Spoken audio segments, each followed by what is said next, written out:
Hello guys, welcome to బింగూస్ vlogs. ఈ వీకెండ్లో మా స్టార్ ఐటెం వచ్చి set dosa and chicken curry. Process ఏంటో చూసేద్దామా గాయ్స్? Let's go.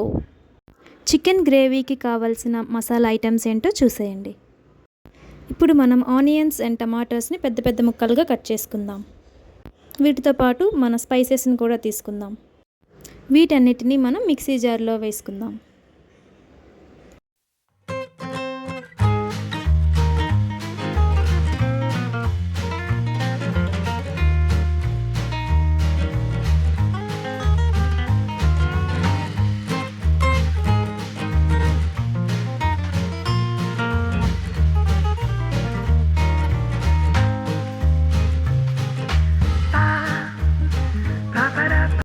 ఇప్పుడు మనం ఈ మసాలా ఐటమ్స్ అన్నిటిని మిక్సీలో గ్రైండ్ చేసుకుందాం. ఇలా మనకి ఫైన్ పేస్ట్లా గ్రైండ్ అవ్వాలి. ఇప్పుడు అదే మిక్సీ జార్లో మనం కట్ చేసుకున్న టమాటాస్ కూడా వేసి టమాటో ప్యూరీ చేసుకుందాం. ఇప్పుడు మనం చికెన్ మ్యారినేషన్ ప్రాసెస్ చూద్దాం. చికెన్ని బాగా క్లీన్ చేసుకున్నాక కొంచెం పసుపు, ఉప్పు, కారం, ధనియాల పొడి అండ్ ఒక హాఫ్ లెమన్ అండ్ కొంచెం ఆయిల్ వేసి బాగా మిక్స్ చేసి కాసేపు అట్లా పక్కన మ్యారినేట్ అవ్వనిద్దాం.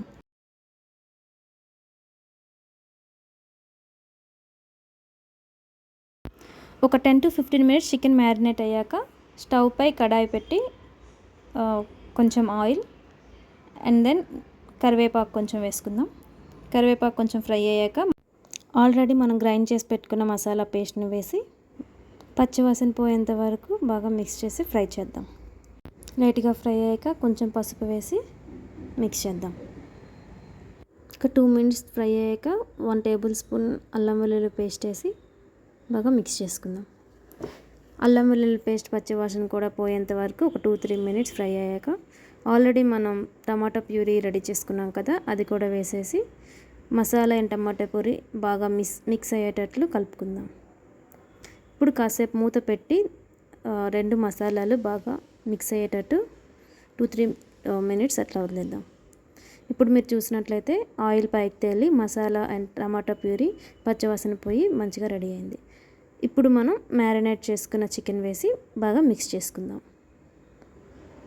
ఇప్పుడు బాగా మసాలాన్ని కలిసినట్టు మిక్స్ చేసుకున్నాం కదా, ఇప్పుడు కాసేపు మూత పెట్టి లో ఫ్లేమ్లో 5 to 10 మినిట్స్ వదిలేస్తే మనకి వాటర్ ఇట్లా బయటకు వస్తుంది. అప్పుడు ఒకసారి మిక్స్ చేసుకొని ఇప్పుడు మనకి తగినంత సాల్ట్, కారం అండ్ ధనియాల పొడి అండ్ కొంచెం చికెన్ మసాలా ఫ్లేవర్ కోసం యాడ్ చేసి మిక్స్ చేసుకుందాం. మీకు స్పైసెస్ తగినట్టు మీరు యాడ్ చేసుకొని మిక్స్ చేసుకోండి. కొంచెంసేపు తర్వాత మనకి ఇట్లా వాటర్ అండ్ ఆయిల్ పైకి తేలుతాయి. So almost our chicken cook అయిపోయింది. సో ఇప్పుడు మీ గ్రేవీ కన్సిస్టెన్సీకి తగినట్టు వాటర్ వేసుకోండి. Let it boil for some time and then few minutes తర్వాత మనకి చికెన్ రెడీ అయిపోయింది. ఈ స్టేజ్లో మనం చాప్ చేసిన కొరియాండర్తో గార్నిష్ చేసి ఫ్లేమ్ టర్న్ ఆఫ్ చేసుకోవచ్చు. మన యమ్మీ చికెన్ గ్రేవీ రెడీ. మన స్టార్ ఐటెం సెట్ దోశకు కావాల్సిన ఐటమ్స్ ఏంటో చూసేయండి. ఇవి 4 to 5 అవర్స్ సోక్ చేసుకొని మనం గ్రైండ్ చేసుకోవాలి. ఓవర్ నైట్ సోక్ చేశాక మనకి బ్యాటర్ అనేది ఇలా రెడీ అవుతుంది. 1 table spoon salt, 1 table spoon వంట సోడా వేసి బాగా మిక్స్ చేసుకోండి. మనకి ఈ కన్సిస్టెన్సీలో ఉంటే మనకి సెట్ దోశ అనేది సాఫ్ట్గా బాగా వస్తుంది. ఇప్పుడు ప్యాన్ పైన లైట్గా కొంచెం ఆయిల్ వేసి స్ప్రెడ్ చేసి ఒక 2 స్పూన్స్ మన బ్యాటర్ వేసి కొంచెం రౌండ్గా దాన్ని సెటిల్ చేసి లైట్గా ఆయిల్ వేసి లిడ్ పెట్టేద్దాం. మీడియం ఫ్లేమ్లో 2 to 3 మినిట్స్ కాలాక లిడ్ తీసి చూస్తే మనకి ఆల్మోస్ట్ హాఫ్ సైడ్ మన సెట్ దోశ అనేది కాలిపోతుంది. నెక్స్ట్ సైడ్ కూడా మనం అట్లానే లైట్గా ఆయిల్ స్ప్రెడ్ చేసుకొని ఒక 1 or 2 మినిట్స్ కాలనిద్దాం. తర్వాత చూస్తే మన set dosa ready. And then let's serve with our chicken gravy. It's so yummy, right? మా వీకెండ్ ఇలా మేము chicken gravy and the star item set దోశతో ఎంజాయ్ చేసాం. Thank you for watching. మీకు మా వీడియో నచ్చినట్లయితే please like and comment and also please subscribe to our channel.